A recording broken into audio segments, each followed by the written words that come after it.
ایک بچہ اپنے ہم عمر لڑکوں کی طرح بہت زیادہ شرارتی تھا۔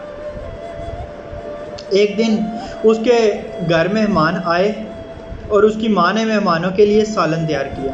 اس بچے کو شرارت سوچی، اس نے سالن میں مٹی ڈال دی۔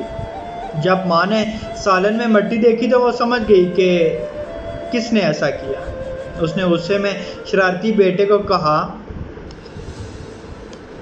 غصے سے بھر جانے والی مائیں الفاظ پر غور کریں، چل بھاگ ادھر سے، جا، اللہ تجھے کعبے کا امام بنائے۔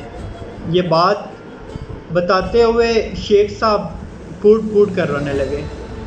ذرا سا سانس سنبھلا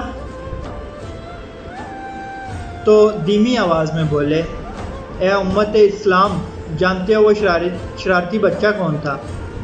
وہ شرارتی بچہ میں ہوں۔ تمہارے سامنے امام کعبہ عبدالرحمن السدیس، شیخ عبدالرحمن السدیس صاحب ماں کی دعا کی بدولت حرم شریف کے ہر دل عزیز امام بنے اور آج عالم اسلام میں ہر دل پر راج کر رہے ہیں۔ شیخ صاحب فرماتے ہیں کہ اے ماؤں، اپنی اولاد کے بارے میں اللہ سے ڈرتی رہو، چاہے کتنا ہی غصہ کیوں نہ ہو، بچوں کے لیے منہ سے خیر کے کلمے ہی نکالو۔ اللہ پاک آسانیاں حاصل اور تقسیم کرنے کی توفیق عطا فرمائے، آمین، جزاک اللہ۔